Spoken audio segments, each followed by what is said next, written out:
So this week I wanted to look at my Renaissance deck that I've been using lately. Uh, Something I've had for many years. It comes in a tuck box, which is not my favorite for daily use, so I've been keeping it in this pencil case. So you get your little white book and the cards.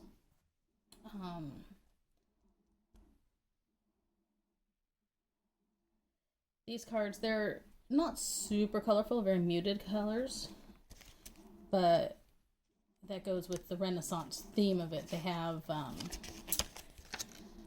a lot of Greek mythology in there, Italian art history.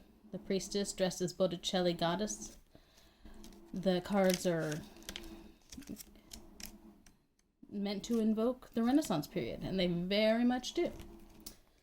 So, just look at the deck here. I haven't really modified these much. I did go along the edges with a bronze, just matched the backs a little bit. But they're a decent size for my hand. They don't seem too big. I can manage them. Maybe a little bit big. I have considered taking off this little white border and going down to just the cards, but haven't made any big decisions about that yet. So, yeah, you can see these cards. They're very muted colors, very Greek looking. The page of coins here, there's, I think, St. Petersburg, there's the Colosseum, there's a wolf here, and that's the myth of Romulus and Remus.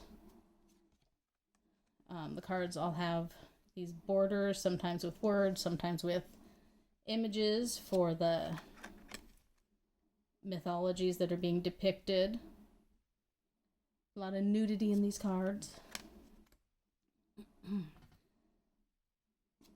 So they're not super bright, not super active in their talking. And honestly, they weren't one of my favorite decks for a long, long time. But just recently, they felt right. And so I've been using them in my August Tarot Challenge to kind of get to know the cards and talk to the stories, or I guess receive the stories that they wanted to tell me.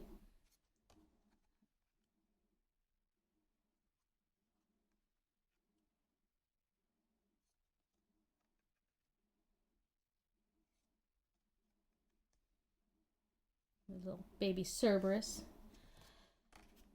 I do like the Greek mythology behind them, and that's something that's not super intuitive to me, like just looking at them. But I do like that added depth to the meanings behind the cards. Stories are always a good way to kick in my memory. The major arcana cards do tend to be a little bit more colorful, the more painting like than let's find a good one. The minor arcana, which have a story to tell, but the people are not as detailed, they're not as colorful. They're just, I guess, a little less important.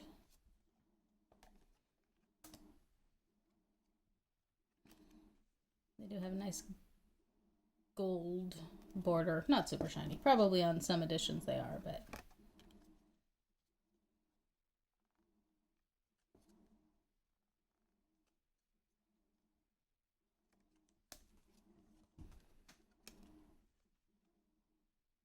there's a lot of jealousy, and I think that comes from the Greek gods, the conflict in all of those mythologies. My daughter is a big mythology fan, and she could tell you the stories behind every one of these cards.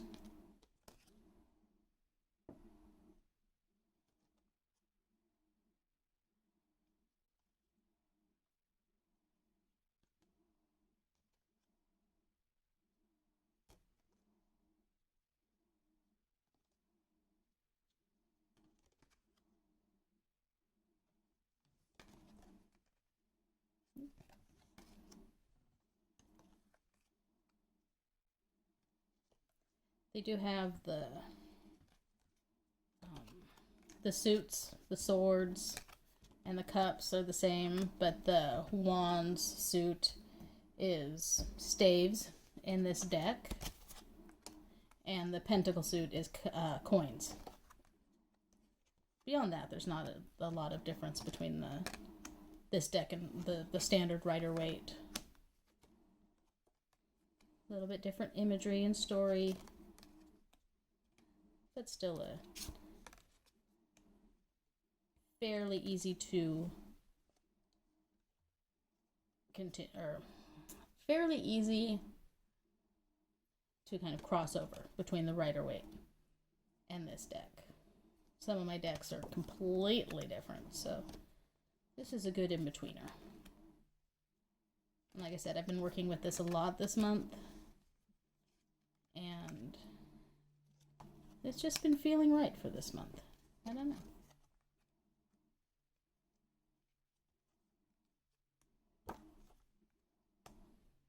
Card-wise, decent card stock.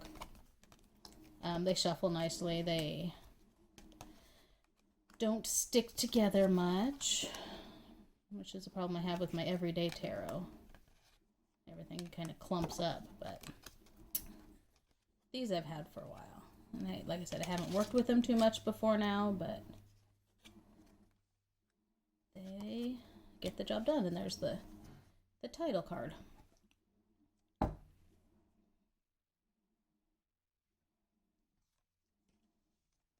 Shuffle on these to show you that. Like I said, they're a little bit big for my hand, but not too big. I do have the teeny tiny hands. But it is a nice rifle and bridge shuffle once I get my hands around them.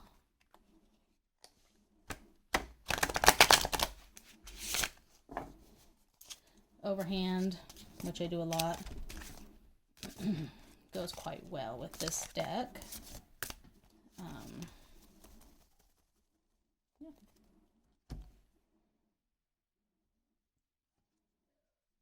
Got him upside down. And there's the Magician. So that is my Renaissance Tarot deck. Flip through, and I hope you enjoyed it.